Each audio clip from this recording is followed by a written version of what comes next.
¿Han perdido la razón los cristianos cuando afirman que Jesús de Nazaret resucitó? Muchas personas piensan que cuando los cristianos dicen que Jesús murió y resucitó,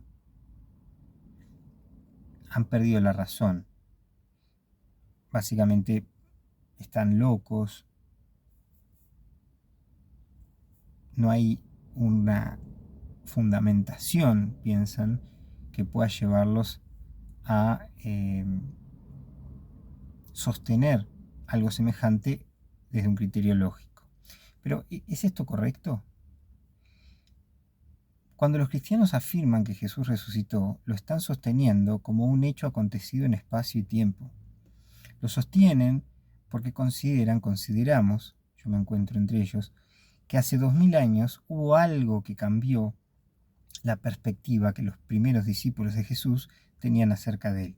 Cuando uno lee los evangelios, por ejemplo, los evangelios que están en la Biblia, los evangelios canónicos, y ve lo que ocurre con la acción, la conducta y el temor de los discípulos luego de que Jesús es crucificado, uno se da cuenta de que estaban desmoralizados, uno se da cuenta de que habían depositado su confianza aparentemente en alguien que pensaban que había fracasado. Sin embargo, cuando uno sigue leyendo el relato y ve que se afirma el hecho de la resurrección corporal como algo que aconteció de verdad en espacio y tiempo, como un hecho empírico, y uno empieza a leer lo que pasa con los discípulos de Jesús posteriormente a esto, se empieza a dar cuenta de que estas personas vivenciaron juntas de manera colectiva un acontecimiento objetivo común.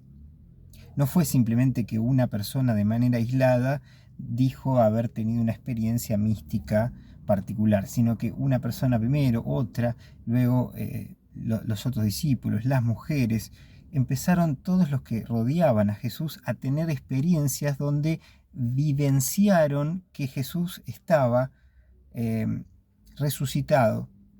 Uno de los casos de un escéptico que cambia de postura es, por ejemplo, Tomás. Tomás es quien, según los evangelios, le dice a Jesús cuando escucha a los discípulos hablar de que lo habían resucitado, dice: yo no voy a creer si no toco las marcas de sus clavos en sus manos, en sus pies. Y ahí aparece Jesús y le dice: toca, dice, un espíritu no tiene estas marcas. Y ahí Tomás se da cuenta y toca y vivencia, objetiviza ese acontecimiento y se postra a sus pies, dice el Evangelio. ¿Y qué ocurre después? Se sabe históricamente que comienza una obra cristiana posteriormente en la India, que habría sido fundada, según los testimonios históricos que hay, por el apóstol Tomás.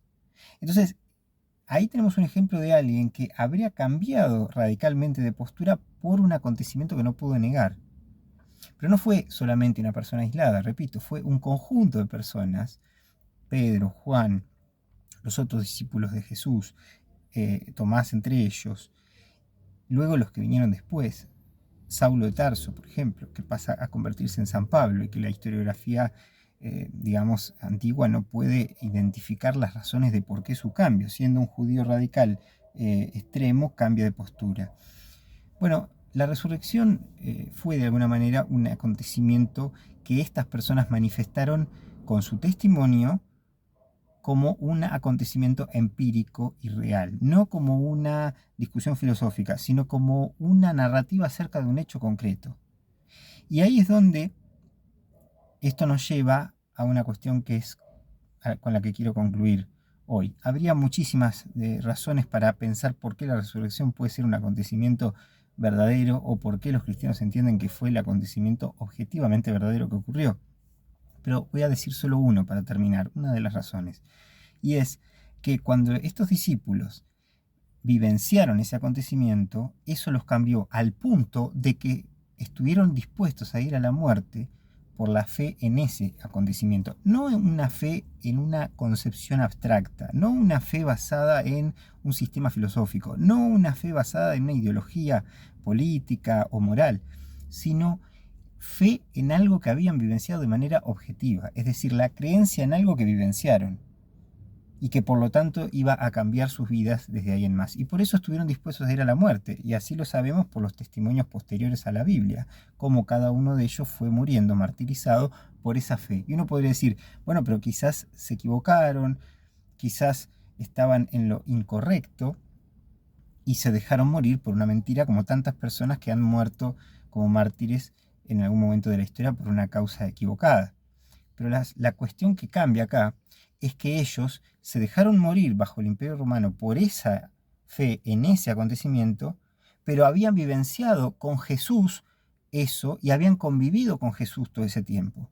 Quiere decir que si la resurrección realmente no había acontecido como un hecho empírico en espacio y tiempo, entonces estos hombres sabían que eso no había acontecido.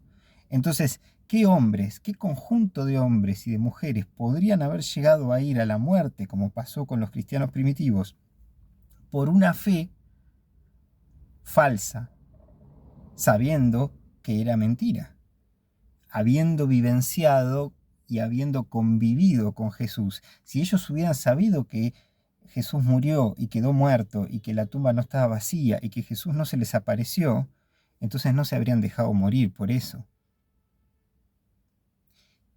Te desafío a que puedas pensar en esto, te animo a que puedas pensar en estas cosas y a que te preguntes si tu falta de confianza en la posibilidad de que esto pueda haber ocurrido se debe a hechos empíricos concretos que se pueden rastrear e investigar, o a los prejuicios y al escepticismo de las ciencias humanas a lo largo de la modernidad, que nos han quitado la posibilidad, nos han sacado la posibilidad de indagar de verdad acerca de estas cosas.